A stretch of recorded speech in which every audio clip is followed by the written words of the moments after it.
अस्सलाम वालेकुम।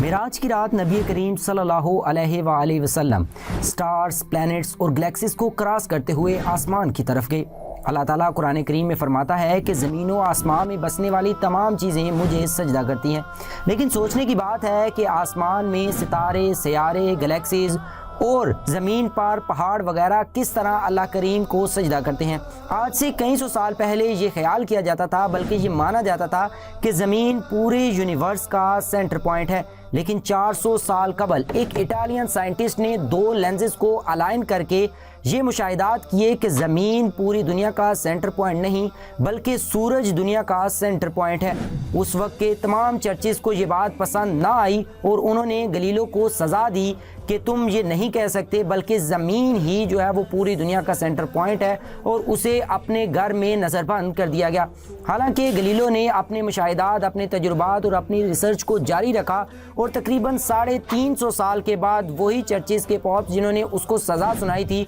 उन्होंने माफ़ी मांगी और कहा कि गलीलो बिल्कुल ठीक था और हम गलत थे,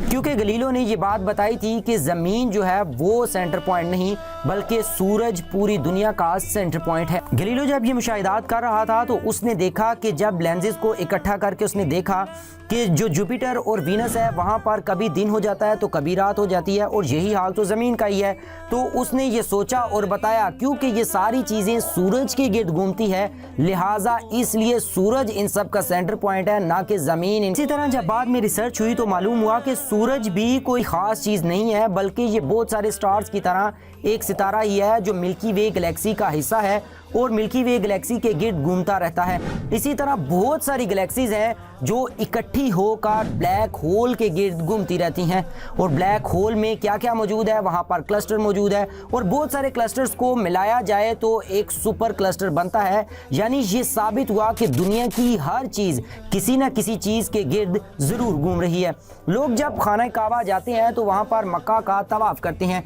अल्लाह ताला ने कुरान मजीद की सूरह हज में फरमाया है कि तमाम दुनिया में बसने वाली चीज़ें मुझे सजदा करती हैं, यानी कि मेरी इबादत करती रहती हैं। अब ये सोचना होगा कि क्यों मुसलमान जाकर काबा में तवाफ़ करते हैं। बहुत सारे साल पहले, यानी कि कदीम एंशिएंट टाइम में पहले जो यूनान की एक रिसर्च थी उसमें कहा जाता था कि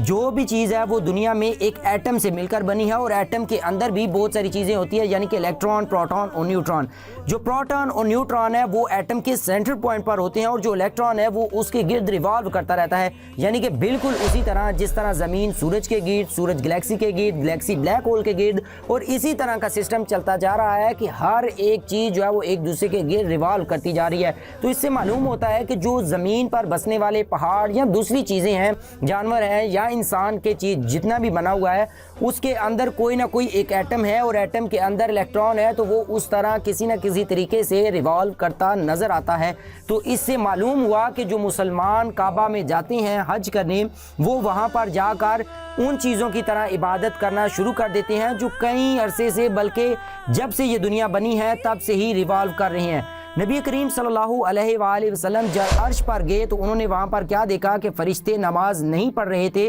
बल्कि वो भी किसी न किसी चीज़ के गिर्द रिवॉल्व कर रहे थे, उसके गिर्द चक्कर लगा रहे थे। तो इससे ये मालूम होता है कि जो मुसलमान हज करने जाते हैं, काबा का तवाफ़ करते हैं, वो दूसरी चीज़ें हमारी तरह इबादत नहीं करती, अल्लाह ताला को सजदा नहीं करती, बल्कि इंसान भी जब वहाँ पर जाता है तो खाना काबा में जाकर काबा का तवाफ़ करके उन चीज़ों की तरह इबादत करना शुरू कर देता है। इन तमाम बातों से ये साबित होता है कि इलेक्ट्रॉन छोटे से छोटा जो पार्टिकल है इस दुनिया पर, वहाँ से लेकर बड़े से बड़े पार्टिकल जिनमें गैलेक्सीज आते हैं, प्लैनेट आते हैं या स्टार आते हैं, वो किसी न किसी चीज़ के गिर्द रिवॉल्व ज़रूर कर रहे हैं। इससे ये बात साबित होती है कि हम काबा में जाकर वहाँ पर तवाफ़ करके उन तमाम चीज़ों की तरह हम भी अल्लाह ताला का शुक्र अदा करते हैं और अल्लाह की इबादत करते हैं।